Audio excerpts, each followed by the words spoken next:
Morning class, take out your maths book and open page number 178, chapter number 12, basic geometrical concept। इस chapter में हम सबसे पहले क्या पढ़ेंगे? इस चैप्टर में हमें दो तरह के ऑब्जेक्ट्स के बारे में बताया है।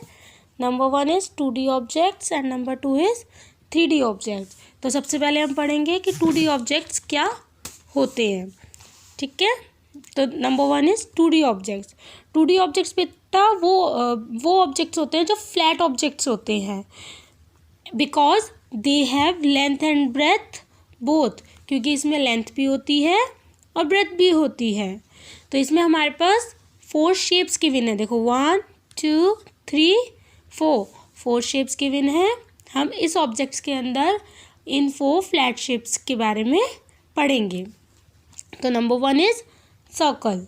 Circle is round in shape. Circle की शेप कैसी होती है? राउंड होती है ना, ये देखो।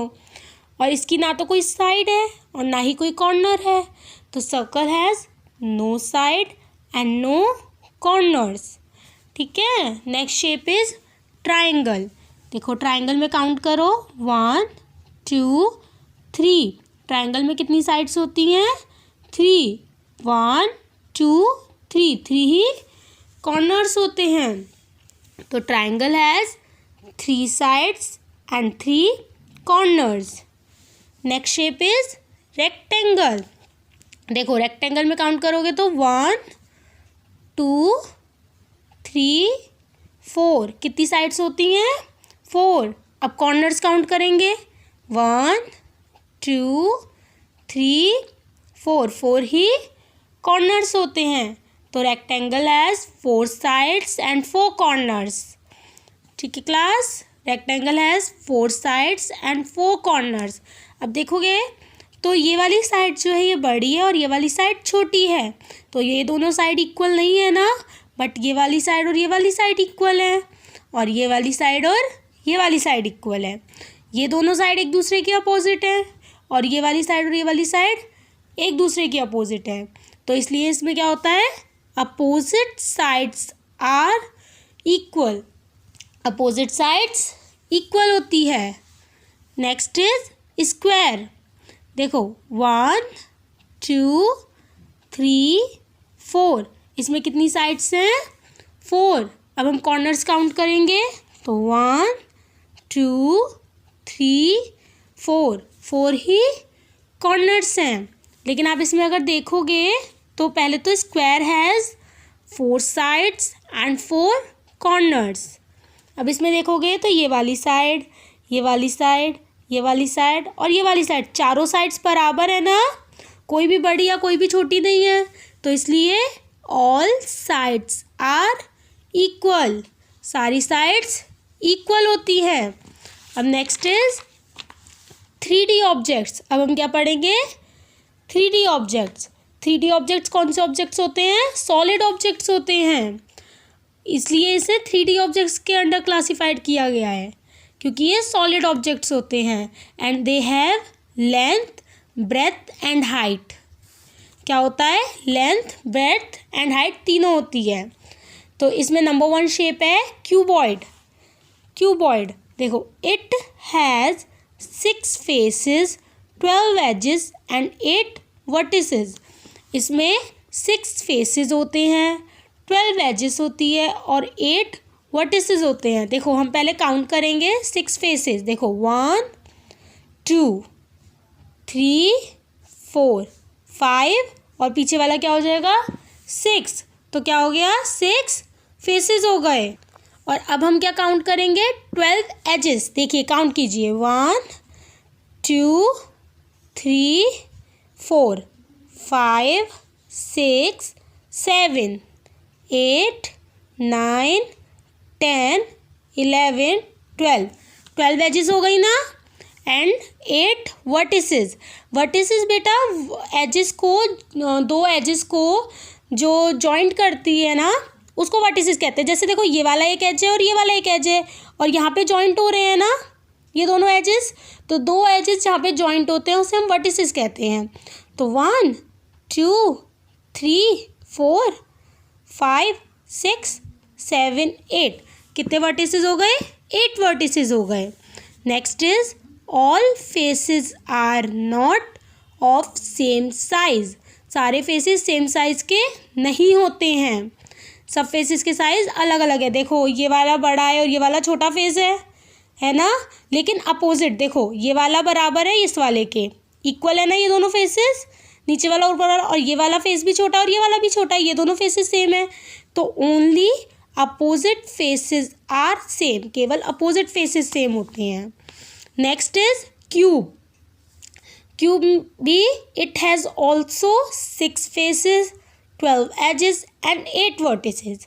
क्यूबॉइड की तरह इसमें भी 6 फेसेस होते हैं, देखो 1 2 3 4 5 और ये पीछे वाला 6, कितने फेसेस हो गए 6, और 12 एजेस होती है 1 2 3 4 5 6 7 8 9 10 11 एंड 12 एजेस होती है और 8 वर्टिसेस होते हैं 1 2 3 4 5 6 7 8। लेकिन अब अगर दोनों सेम है तो दोनों तो सेम हो जाएंगे, लेकिन ऐसा नहीं है, इन दोनों में एक डिफरेंस होता है, वरना दोनों बिल्कुल सेम नहीं हो जाएंगे।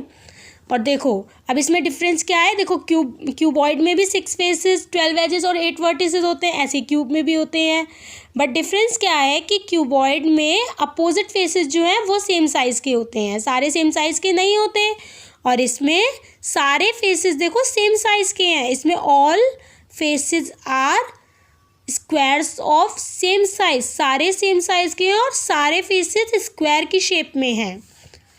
ठीक है क्लास, सारे फेसेस स्क्वायर की शेप में हैं। नेक्स्ट इज स्फेयर, स्फेयर क्या होता है, it is also round in shape, जैसे सर्कल की शेप राउंड होती है ना, ऐसे ही देखो स्फेयर की शेप भी राउंड होती है। It is a solid figure, मैंने बताया था ना कि 3D ऑब्जेक्ट्स में जो है वो सॉलिड ऑब्जेक्ट्स होते हैं, तो ये सॉलिड फिगर है। Whose distance from any point on its surface to the mid point is the same और इक्वल।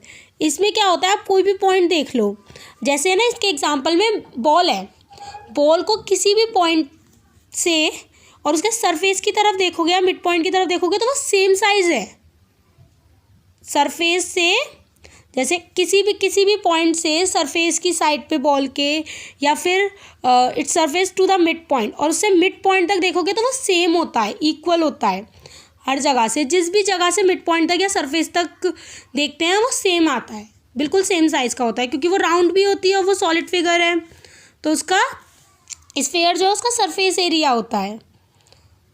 ठीक है class. Next is cylinder, it has straight parallel sides, देखो इसकी स्ट्रेट पैरेलल साइड्स होती है, देखो 1 और 2 दोनों स्ट्रेट है और पैरेलल है एक दूसरे के अपोजिट है ना, पैरेलल है।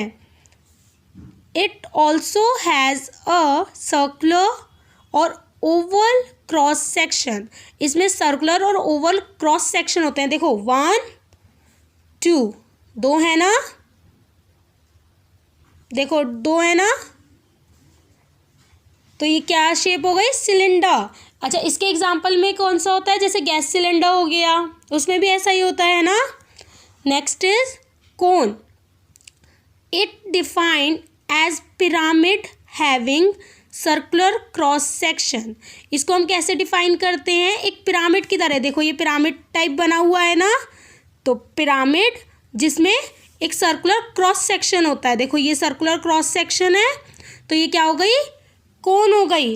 अच्छा इसके एग्जाम्पल में बर्थडे पार्टी की जो कैप आती है ना, पार्टी हैट, वो भी इसका एक एग्जाम्पल है, वो कौन की शेप की होती है। नेक्स्ट इज नेट्स, अब नेट्स क्या है, nets are made up of many number of faces, nets जो है वो बहुत सारे नंबर ऑफ फेसेस से बनी होती है, लाइक 6 फेस्ड 5 फेस्ड 4 फेस्ड, जैसे कि 6 फेज नेट हो गई, 5 फेज नेट हो गई, 4 फेज्ड नेट हो गई, तो नंबर 1 इज 6 फेज्ड नेट।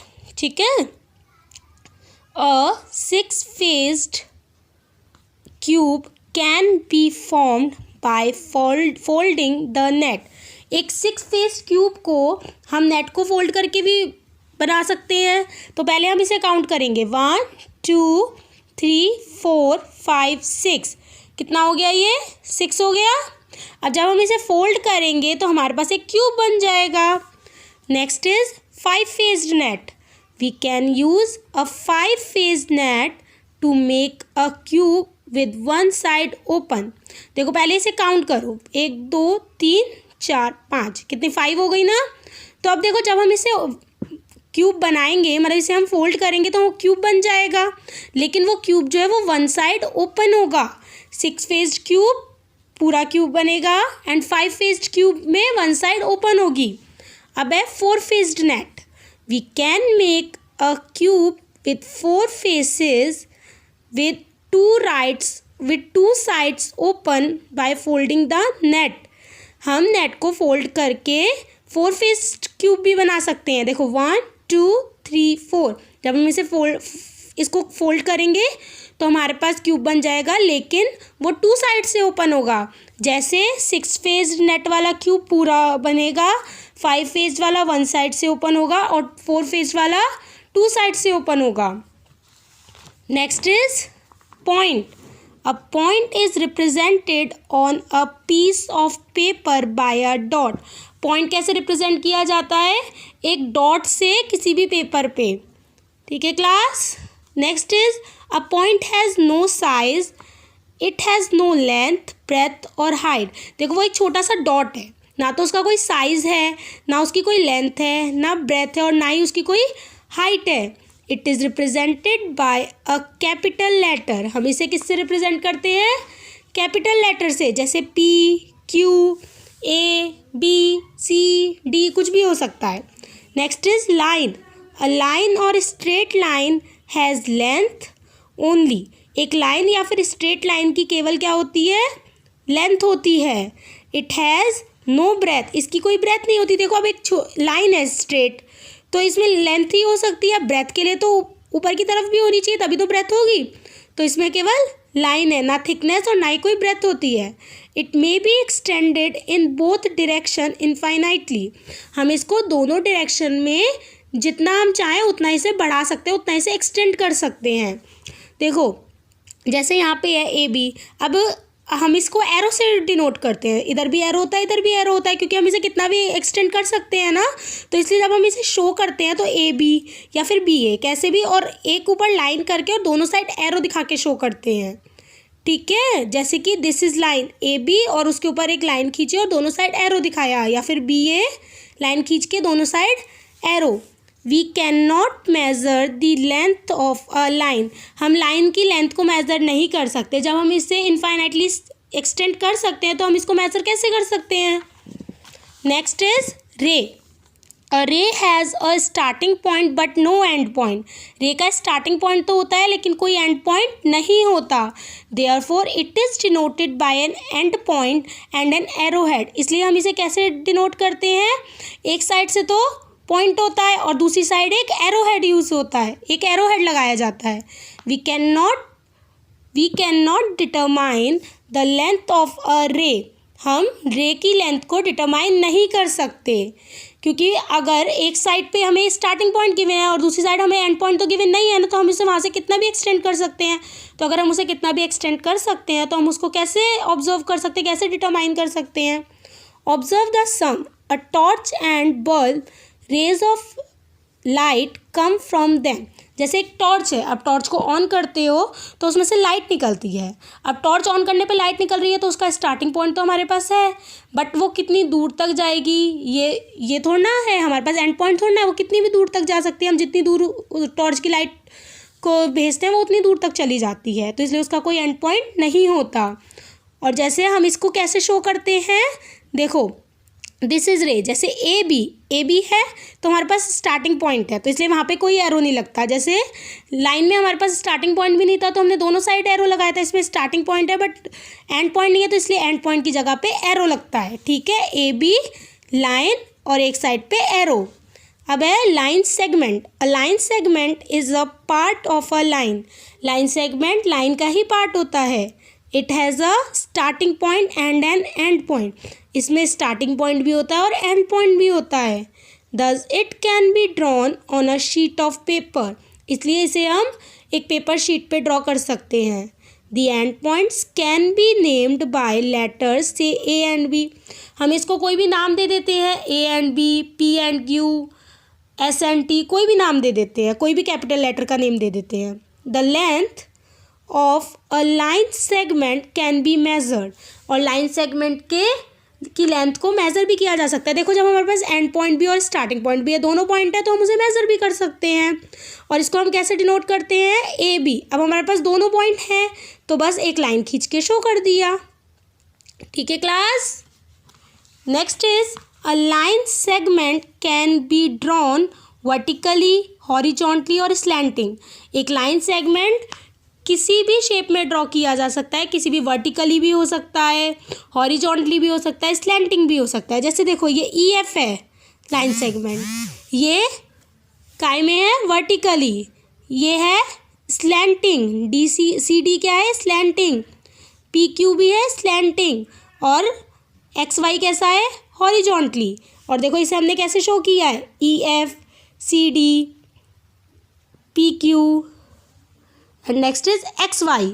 ठीक है, thank you class. So today's class is over, और अब हम इसकी एक्सरसाइज जो है कल कराएंगे।